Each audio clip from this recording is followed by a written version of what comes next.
Ես չգիտեմ հիմա ինչ ասեմ, որովհետև հետ եմ սովորել ձեզ YouTube-ում ողջունելուց։ Բայց կարամ ասեմ, որ կարոտել եմ բոլորիդ, ողջույն, շատ ուրախ եմ ձեզ այստեղ տեսնել, հուսով եմ ինձ դեռ չեք մոռացել, հաշվի առնելով թե ինչքան նամակներ եք գրել վերջին 3 տարիների ընթացքում, կարծում եմ, որ չէ, всё-таки չեք մոռացել։ Օգոստոսի 9-ին ընդամենը մի քանի օր հետո կլրանա ուղիղ 3 տարին, ինչ ես վերջին անգամ այստեղ հոլովակ էի տեղադրել ու ծիծաղալու է վոլի նույն ֆոնի վրա կամ բաներ կյանքում որ անփոփոխ են։ Անկեղծ ինչ որ տարօրինակ վիճակ ա մոտս։ Ուզում եմ սկզբում ձեր հետ կիսվեմ այս ընթացքում եղած նորություններով, ասեմ, թե այսօր ինչ ենք քննարկելու։ Նախ ասեմ, որ այսօրվա առանցքային թեման լինելու է 2026 թվականի առաջին կիսամյակի 6 ամիսների լավագույն գրքերը։ Այստեղ 11 գիրք եմ առանձնացրել, որ ձեզ ցույց եմ տալու։ Բայց ինչ եք կարծում, ինձ թվում է միջև այդ կարող ենք մի փոքր հիշողության գիրք ընկնել։ Ուզում եմ ընդհանրապես մի քանի կետերով այստեղ նշել եմ ձեզ ասեմ, թե ինչ փոփոխություններ են եղել վերջին 3 տարիների ընթացքում ու ուզում եմ, որ դուք կոմենտներում մաքսիմալ ակտիվ լինեք, որպեսզի այս վիդեոն լավ առաջ գնա, որպեսզի մոտիվացիան էլ տեղ ընկնի։ Առաջին եւ ամենալավ նորություններից մեկը հենց դա, որ Instagram-ում մենք արդեն 11000 էինք, 11100 այս պահի դրությամբ, իսկ երբ որ ես գնում էի ձեզնից Երբ վերջին հոլովակը նկարեցի YouTube-ում, մենք այնտեղ մի 3000 քանիս էինք։ Եթե դուք YouTube-ից եք դեռ Instagram-ից չեք հետևում, անպայման միացեք, վստահ եմ, որ դա շատ ակրկիր է լինելու։ Իսկ եթե Instagram-ից եք եկել ստեղ, հուսով եմ կբաժանորդագրվեք նաև YouTube-ից ալիքին։ Հետո Սարոյանից մասին մի փոքր խոսենք, հիշում եք, չէ՞, Սարոյան Book Club-ը լիքը վիդեոներ ուներ իր մասին ստեղ նկարած Սարոյանս դեռ կա, ինչի համար ես շատ ուրախ եմ, ինքը արդեն 3.5 տարեկան պուճուր բայց եւ մեծ բալիկա ու օգոստոսի վերջ նշելու ենք Սարոյանում հենց Ուիլյամ Սարոյանի ծննդյան 118-ամյակը եւ ամենա սենց մեծ նորությունը, որ ինձ թվում է հետաքրքիր կլինի ձեզ, որ իմ կյանքը անկեղծորեն կասեմ բաժանել է մինչեւ եւ հետո այնա որ շուրջ մի տարի ես աշխատում եմ հայկական 2 հրաշագույն ընտիրագույն հրատարակչություններում Վերնատանը եւ Դա Վինչիում Դրա մասին միգուցե մի օր առանձին խոսենք, պատմեմ, թե ոնց է вообще կյանքը անցնում հրատարակչությունները, ինչ հետաքրքիր բաներ կան, այն որ դա աննկարագրելի փորձ է ինձ համար, դա միանշանակ։ Ամենակարևոր հարցը, որ ձեզ ուզում եմ տամ ու խնդրում եմ, որ կոմենտներում ակտիվ լինեք, ոնց եք դուք, ինչ է փոխվել ձեր կյանքում։ Եթե ձեզ թվում է ես ձեզ չեմ հիշում, դուք այնքան եք սխալվում, կան մարդիկ, որոնց նիկնեյմները, որոնց նկարները, ավատարկաները ես անգիր հիշում եմ այս ամբողջ 10 տարիների ընթացքում 10 տարի ժողովուրդ հասկանում եք, հեսա նոյեմբերին, թե հոկտեմբերին կլանա ուղիղ 10 տարի, որ էսի մալիքը կա։ 10 տարի, չեմ հավատում, մեկ ասում եմ ու չեմ հավատում, որ տենց բան կա։ Անցնենք գրքերին։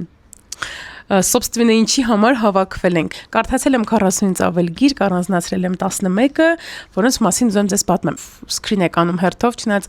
Instagram-ում շատերը բողոքում են, որ Մարի ջան հերիքան դատ նոր գրքեր ցույց տաց, մենք էլ փող չունենք, հեռախոսի մեջ էլ տեղ չկա սկրինների համար, բայց մի բողոքեք, դա լավ է, թող հեռախոսի մեջ տեղ չլինի գրքերի պատճառով, չէ, փող թող լինի ամեն դեպքում։ Ինչևէ, ես չեմ դասավորել ժամանակագրական հերթականությամբ, այսինքն տարվա սկիզբ որն եմ կարդացել կամ հետո որը ուղղակի առաջինը որ ընկնում է, ասենց ոնց դրել էի, տենց հերթով ձեզ ցույց եմ տալիս։ Եվ կսկսենք իհարկե Կոլյա Ստեփանյանից։ Կոլյան եւ իր մի քանի ընկերները, Արտուրը, Ատոն, Արմանը Մանչը եւ Դավիթը, ում ես բոլորին առանձին անձամբ ճանաչում եմ, ինչի համար այնքան ուրախ եմ։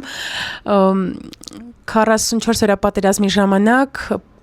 փակված էին մնացել Անտառում, Արցախում եւ ոչ մեկ չգիտեր իրանք ողջ են իրականում թե ոչ։ Այդ ամբողջ ընթացքում ինչ կատարվել է, Կոլյան այստեղ գրել է։ Ինձ թվում է սրանից ավել բան ասել պետք չի, այսինքն այս գիրքի իրական փաստերի վրա Կոլյան ասում է, որ կան գեղարվեստական հորինվածքային ինչ-որ հատվածներ, բայց բնականաբար ինչ որ տեղի է ունեցել իրականը։ Կոլյան եկել է մեր Սարոյան ակումբ, ինչի համար շատ ուրախ եմ, ուզում եմ հուսամ, որ մենք լավ ընկերներ ենք, ինչպես նաև Ատոյի հետ, Արմանի հետ, Դավիթի հետ կապս ավելի քիչ ա եղել, բայց իրանց բոլորն էլ շատ սիրում եմ, հրաշալի ուղղակի տղաներ են։ Հաջորդը սկսեցինք Վերնատուն հրատարակչության գրքերով, միանգամից դա այդտենց էլ շարունակենք։ Մայրական կաթը այս տարվա Վերնատուն հրատարակչության բեսթսելերներից ու բացի բեսթսելեր լինելուց երևի թե գրքային համայնքում ամենաշատ աղմուկ բարձրացրած գրքերից մեկը։ գործողությունները սովետական Լատվիայում են տեղի ունենում 3 սերնդի կանանց պատմությունը, տեսեք, այստեղ տատիկի ոտքերն են, մամայի եւ աղջկա, հենց Լիլիթ Հալթունյան ինչ հրաշալի է փոխանցել գրքի տրամադրությունը։ Ծնող երեխա հարաբերությունների մասին, հատկապես մայր եւ դուստր, առասարակ հայրեր եւ որդիներ, այսպես կոչված խնդիրը ակտուալ եղել միշտ ու կլինի ակտուալ բոլոր ժամանակներում, ծանր գրականություն է, ծանր ոչ միայն էմոցիոնալ, նաեւ մարսելու տեսանկյունից։ Լյուդմիլա Ուլիցկայա մեդիան եւ իր զավակները ավարտել եմ 3 ու հաճելիորեն զարմացած եմ։ Սկզբում, երբ սկսեցի կարդալ, մտածեցի Մարիամ, կաղո դու նացիստ ես։ Գիտեք ինչի, որովհետև ինքը ռուս է Ուլիցկայան, ու ես sense մի տեսակ ինչ որ տիպիկ ռուս գրականություն էի ակնկալում։ Մի հարցրեք Մարիամ, ո՞րն է քեզ տիպիկ ռուս գրականություն, չեմ կարող բացատրեմ, բայց դուք ընթերցող եք ու ինձ թվում է կհասկանաք ինչ նկատեմ, ներքին համոզմունքներ բոլորս ունենք ինչ որ հարցի շուրջ։ Ու ստեղ էլ ես նույնը ունեի, բայց պատկերացրեք իմ զարմանքը, երբ ես հասկացա, որ այս գիրքը գրված է եվրոպական, ամերիկյան, դասական գրականության լավագույն ավանդույթներով։ Սա ընտանեկան սագա է։ Մեդեան, գլխավոր հերոսուհին, արդեն բավականին մեծ տարիքի կին է, ազգությամբ հույն է, ինչպես նաև հույն է ազգությամբ Ուլիցկայան, եւ ապրում է իր սեփական տանը, որտեղ ամեն ամառ հավաքվում են իր բարեկամները։ Ինքը ունի 15 չունի երեխաներ, բայց ունի 12 քույր եւ եղբայր, որոնց երեխաները, թոռները հենց իրենք ամեն ամառ գալիս են մեդիայի տուն։ Այս 16 գլուխներից յուրաքանչյուրը հեղինակը տրամադրում է նրան, որպեսզի մենք ավելի լավ իմանանք իր ազգուտակի բոլորի պատմությունը։ Այս գիրքը անկեղծ հաճույք է եւ վայելք է աչքերի եւ հոգու համար, թե թարգմանության տեսանկյունից, թե պատմական ակնարկների, թե հերոսների, թե էմոցիաների, որ մենք ստանում ենք։ Լավագույնը հյուսիսային քամու դեմ, Դանիել Գլաթաուեր։ Այս գիրքը չեմ կարող ասեմ ինչ եմ հետ այլ ժողովուրդ։ Այս գրեթե բոլոր գրքերի մասին ես ռիլեր ունեմ Instagram-ում, կարող եք մտնել նայել։ Այս գիրքը ինձ ուղղակի բաժանել է մասերի։ Ես մեկ ծիծաղացել եմ, մեկ լացել եմ, վերջում ես ուղղակի ողբացել եմ, որովհետև ինձ թվում է շատ այլ ընթերցողների համեմատ ես մի քիչ այլ կերպ եմ ընկալել իրանց էմոցիաները, չասեմ ինչ պատճառներով, բայց ինձ համար շատ տրագեդիկ էր ինչ որ ստեղ կատարվեց, շատ անհույս էր։ Ի սկզբանե դատապարտված էր ամեն ինչ։ 2 բառով գլխավոր հերոսուհին էլեկտրոնային նամակ է գրում, ինչ որ մի հրատարակչությանը, ուզում է հրաժարվի իրենց ծառայություններից։ Մի տառասխալ է անում ու նամակը գնում է մեկ այլ տղամարդու։ Ու իրանց միջև սկսում է նամակագրական կապ։ Ինձ թվում է այս գիրքը հետաքրքիր էմոցիաներ ձեզ մոտ կառաջացնի։ Դաֆնի Դյումարիե, իմ զարմուհի Ռեյչելը։ Էլի լավագույններից մեկը, այս գրքի review-ն, որ նկարել է Instagram-ում, լիքը դիտումներ, սեյվեր է հավաքել, լիքը մարդիկ գիտեն, որ արդեն սկսել են կարդալ։ Սա գոթական վեպ է։ Եթե սիրում եք Ջեյն Էյրը, Մոլեգին Հողմերի դարավանդը կամ միգուցե կարդացել եք Դաֆնի Դյումարիեի Ռեբեկան, որը ստեղ նկարը կտեղադրեմ, իդեպ արդեն կա Անտարեսը լույսը անցայել։ Ուրեմն սա միանշանակ կսիրեք, 19-րդ դարն է, եթե չեմ սխալվում, մի երիտասարդ տղա, Ֆիլիպը, ինքը ծնողներին կորցրել է շատ փոքր տարիքում ու իրան մեծացրել է իր դվայրոտնի եղբայրը, ով իրանից մեծ է մի 10 տարի։ Ու այնպես է ստացվում, որ իր հենց այդ եղբայրը մեկնում է արտասահման ապրելու հիվանդության պատճառով ու հանդիպում է մի կնոջ հետ, հենց Ռեյչելի հետ։ Իրանք ամուսնանում են։ Հետո չասեմ ինչա տեղի ունենում։ Հետո սկսում ամենահետաքրքիրը, բայց ուզում եմ դուք ինքն այդ կարդաք ու բացահայտեք։ Գիրքը շատ յուրահատուկ ֆինալ ունի։ Կարդալուց հետո ես եւի մի 10 րոպե sense դիմացս էի նայում, ուզում էի հասկանալ, что это было։ Էս ինչ էր, մի խոսքով շատ լավն է։ Հաջորդը իմ սիրելի, իմ ամենասիրելի, իմ մշտապես սիրելի Նարնե Աբգարյանը երկնքից ընկավ 3 խնձոր, սա քննարկում էին Կոլա Ստեփանյանի հետ Սարոյան գրքային ակումբում մի քանի ամիս առաջ։ Իդեպ դուք կարող եք գրանցվել իմ Սարոյան գրքային ակումբին։ Սարոյան Book Club-ը ունի Instagram-յան էջ, եթե դուք չգիտեք, որ տենց ակումբ կա, կարող եք միանալ, բոլոր հարցերը գրելը սիրով կպատասխանեմ ձեզ։ Մարիամ Պետրոսյանին բոլորս գիտենք, չէ՞, Դոնֆկատորում, տունը որտեղ, ու բոլորս գիտենք, որ դա մոգական ռեալիզմ է, ակնհայտ մոգական ռեալիզմ է։ Բայց այս գիրքը վերընթերցելու ժամանակ առաջին անգամ կարդացել էի 17 թվականին, թե 18, ես ընդհանրապես այդ ժամանակ հասկացա, որ սա էլ մոգական ռեալիզմ է, բայց շատ յուրահատուկ մոգական ռեալիզմ։ Տաքուկ, նուրբ, հայկական շնչով լցված մոգական ռեալիզմ, ու ես չեմ կարող նկարագրեմ ինչ հաճույք է զգում։ Ինչպես միշտ Նարնեի գրքերի գործողությունները տեղի են ունենում հայկական ինչ-որ գյուղում, ստեղանուն չեմ հիշում, հորինված գյուղ է։ Այդ գյուղում մնացել են մենակ տատիկներ ու պապիկներ, չկա երիտասարդություն, չկա ջահելություն, բայց կան լիքը դժբախտ տարեց մարդիկ, որոնք ունեն ծանր հիշողություններ, որոնց հետ ստիպված են ապրել։ Главор Херосухин Севоянц Анатолиан. В пятницу, сразу после полудня, когда солнце, перевалившись через зенит, чинно покатилось к западному краю долины, Севоянц Анатолия легла помирать. Ասենք ոնց կարա գիրքը սենց սկսվի, որ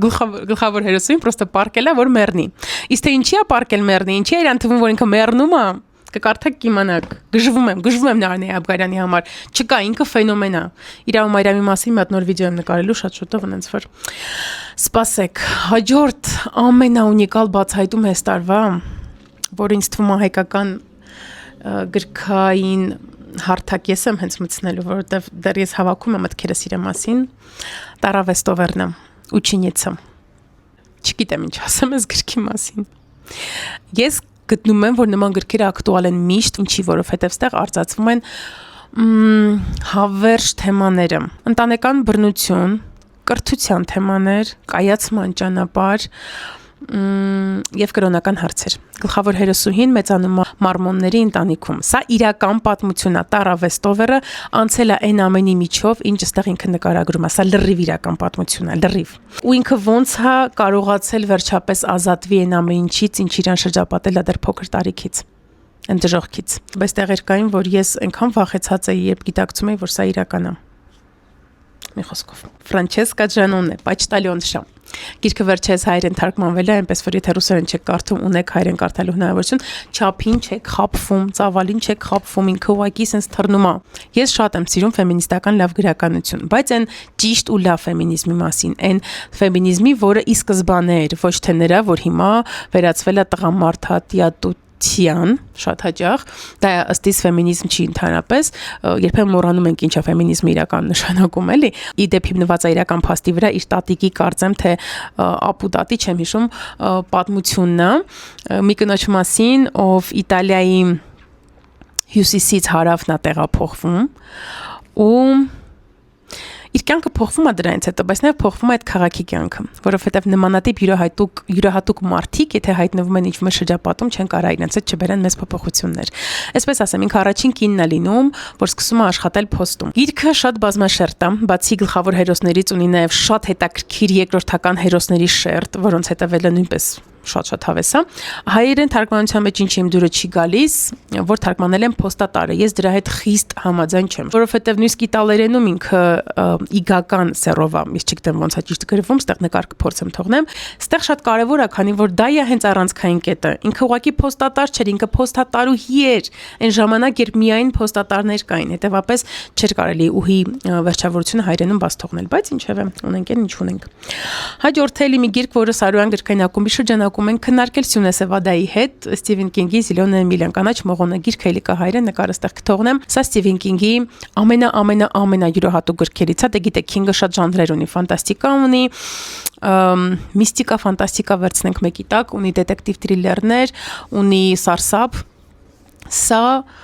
հոգեբանության կրոնի, ինչու ոչ, նայած որ կողմից նայես, կրոնը բայց շատ ենթաշերտերում է երևում, շատ հղումների մեջ է երևում, որ պետք է հասկանաք, հոգեբանության, մի փոքր սարսափի, մի փոքր ֆենթեզի չասեմ, միստիկայի ավելի ճիշտ խառնուրդ է։ Բայց կարծում եմ հրաշալի տարբերակա Քինգին ծանոթանալու համար։ Ուղղակի չտապեք կարդալու ընթացքում, այս գիրքը պետք է լավ վերլուծել, մարսել, ցանկալի է ինչ-որ մեկի հետ կարդաք, որովհետև էլ ավելի խորը շերտերով գիրքը ձեր համար կբացվի այդ դեպքում։ Պալոմա Սանչես Գարնիկա Տրի Ռանի։ Գիտեմ շատ մարդիկ սկսել են կարդալ, լիքը նամակներ եք ինձ գրել, որ հավանել եք։ Այստեղ ուրեմն Իսպանիայի պատմությունն է, Իսպանիայի քաղաքացիական պատերազմը 1930-ական կարծեմ թվականներին։ Այնքան բան եմ սովորել այս գրքից, եթե գիրքը ստիպում է, որ դու սկսես կարդալ այլ գրքեր նաև, որպեսզի այդ ժամանակաշրջանը ավելի լավ պատկերացնես, այսինքն գիրքը քո մոտ հետաքրքրություն է առաջացնում ինչ որ մի երկրի, ինչ որ մի պատմական շրջանի վերաբերյալ, ինչ եք կարծում, դա քիչ փոքր նախադրյալ է նրա համար, որպեսզի այդ գիրքը սիրելին ինձ թվում է ոչ։ Այնքան բան եմ ուսումնասիրել Իսպանիայի քաղաքացիական պատերազմի մասին ու հասկացա, որ պատերազմները միշտ են արհավիրք, բայց էլ ավելի մեծ արհավիրք է, երբ եղբայրը եղբոր դեմ է դուրս գալիս, դա ուղղակի սարսափելի է։ Ես չգիտեմ իրական փաստեր են այստեղ թե ոչ, բայց վստահ եմ, որ նման պատմություններ բոլոր պատերազմների ժամանակ էլ լիքը եղել են։ Հետևաբար ընտիրագույն գործ է, ես անհամբեր սպասելու եմ, երբեն սա հայերեն թարգմանելու։ Ու հասանք վերջին գրքին, Կրիստին Խաննա Ժենշինի։ Այստեղ պատերազմն է Ամերիկայի եւ Վիետնամի 70-ական թվականներն եթե չեմ սխալվում, գրքի հերոսուհու եղբայրը գնում է պատերազմ, զոհվում է, ինչից հետո իր մոտ սա սփոյլ չի, որտեվ դա իր մոտիվացիան է հենց հերոսուհու, իր համար մոտիվացիա է հանդիսանում այդ ցավը, որպեսզի ինքը գնա պատերազմ եւ դառնա զինվորական բժշկուհի։ Ու գիտեք գլխավոր խնդիրը այն է, որ երբ ինքը վերադառնում է, բայց դրանով չի ավարտվում գիրքը, էլի դա ընթացիկ ինչ որ մի սյուժետային գիծ է, երբ ինքը վերադառնում է, ինքը տեսնում է, որ բոլորը, ամբողջ հասարակությունը մտածում է, թե կանայք պատերազմ չեն եղել։ Մեծարում են բոլոր տղամարդկանց, իսկ կանանց կոնկրետ ինքը եւ իր ընկերուհիները անց վերաբերմունքի են արժանանում, էլ ասելու չի։ Էլի ֆեմինիստական տեսանկյունից շատ արժեքավոր գործ է, որովհետև բոլոր պատերազմներում էլ եղել են կանայք։ Ու իհարկե պատերազմը այնտեղը, չգիտեք, գնացիր, զոհվեցիր կամ չզոհվեցիր, վիրավորվեցիր ու հիմա սկսենք գլուխ գովալ կամ մրցել, հա, ով է շատ տառապել, տղամարդիկ շատ են մեռել, իրանց հիշենք, կանանց չհիշենք, չէ, ամենևին։ Իմաստը զուտեն է, որ կանանց դերը միշտ է փոքրացվել հասարակության մեջ։ Ու սա կարծում եմ գրքերից է, որ այդ թեման հետաքրքիր ձևով բարձրացնում է, բայց իհարկե կային շատ ախմախ դրություններ, որ ես չէի ընկալում, այնց տվիստեր, sense սյուժետային տրյուկներ, որոնք շատ անբնական էին իմ համար, մեկ-մեկ sense cringe վիճակ էր լինում, բայց ընդհանուր առմամբ ես կարծում եմ թեկուզ եւ ժամանակաշրջանին եւ այդ ժամանակաշրջանի ակտուալ խնդիրներին ծանոթանալու համար արժի այս գիրքը վերցնել։ Ինձ թվում է ձեզ վիդեոն պետքա դուրեկած լինի, որովհետև այս բոլոր գրքերը այն գրքերն են, որոնք դուք հաստատ save պետք է անեք ու առնեք։ Ու կոմենտներում նաև բացի այն ամեն ինչից ինչ որ ասել եմ, գրեք այս կես տարվա ամենալավ 1, 2, 3 գրքերը, չգիտեմ քանի հատ կուզեք։ Ու արդյոք հավանեցիք վիդեոն, արդյոք սպասում եք իմ վերադրվելը։ Մի խոսքով լիքը լավ բաներ գրեք, որպեսզի ես ոգևորվեմ, ուրախանամ, սկսեմ պատրաստվել արդեն հաջորդ վիդեոին։ Ես նոր հասկացա, որ հոլովակի սկզբում մոռացել եմ ասեմ իմ կառոնի արտահայտությունը։ Վերցնում ենք թեյ, սուրճ, քաղցրավենիք եւ գնացինք։ Վերջում եմ ասում, ոչինչ կարևոր թող լինի, որովհետեւ դա դիտեք sense վիզիտնի կարտոչկան է, որը շատ եմ սիրում ու սիրում եմ նաեւ ձեզ կհանդիպենք շատ շուտով։